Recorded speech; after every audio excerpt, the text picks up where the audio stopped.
Hello and welcome back to J.P.s Retro World, where we cover everything from professional wrestling to old movies, whatever you name it. If it's retro, we talk about it. Okay, so I've been doing all the WrestleManias, and last time I covered WrestleMania 16 or WrestleMania 2000, whichever way you want to call it. By the way, I added an American flag back there because when I was doing my videos, I realized that space looked kind of void of something. I felt like I needed to put something there, and I picked up that flag from my work, and I brought it home, and there it is.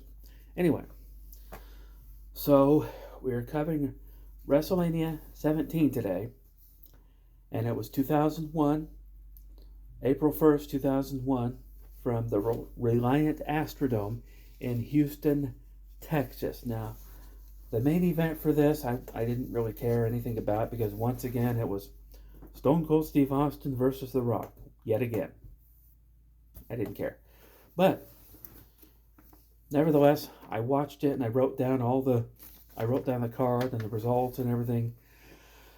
Because while this certainly was better than the year before, because they actually had singles matches on this, but it's still, even though it's held in kind of high regard as one of the better manias, which I don't know, I guess I can see how somebody would believe that, but it just, I don't know, that didn't really do much for me personally, but that's just me. But anyway, the first match was probably my favorite one of the entire event, and it was Chris Jericho defeating William Regal for the Intercontinental title.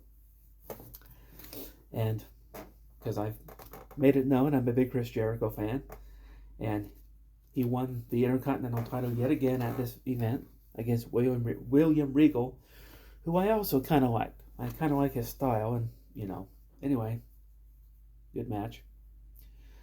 And then we had a 6-man tag.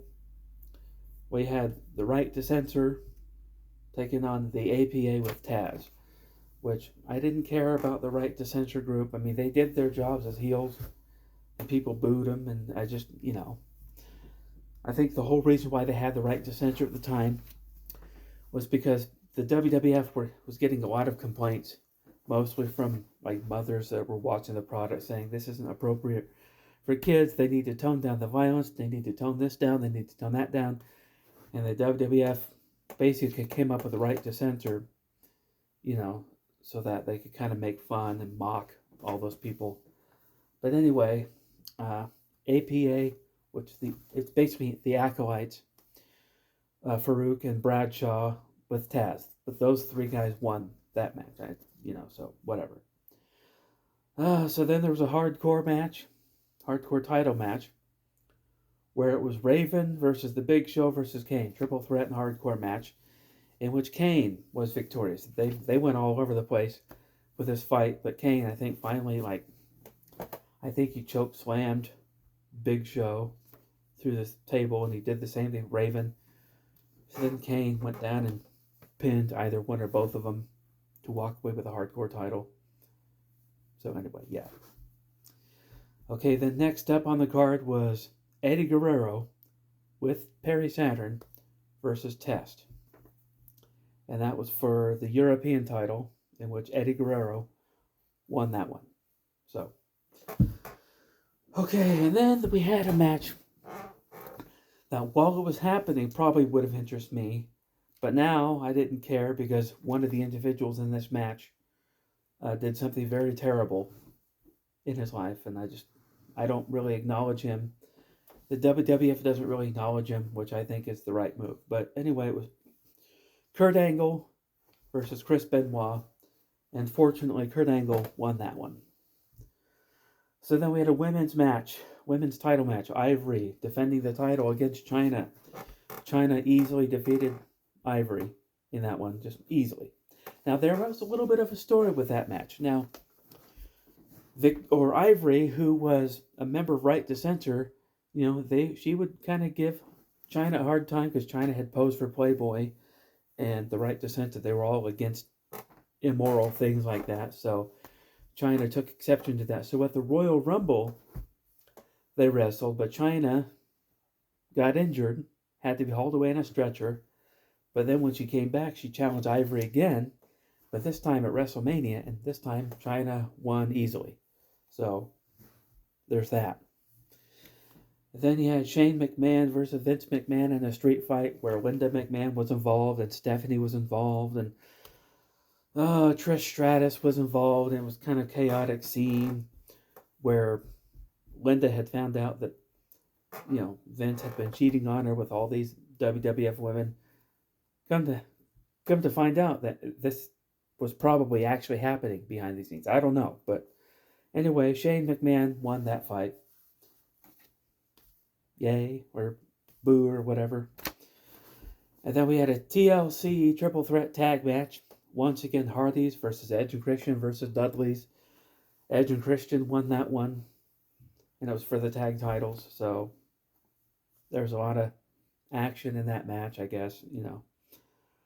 Whatever. Then next up, there was a gimmick battle royal. Now this one was kind of fun. They had Bobby Heenan and Mean Gene Okerlund on commentary, and that was actually kind of fun. It had a very retro 80s feel to it, and but the Iron Sheik won that battle royal. And fun fact is, the only reason why the Iron Sheik was chosen to win this is because his body was so old and decrepit he couldn't make it over the top rope. So he ended up having to win because he just couldn't make it over the top.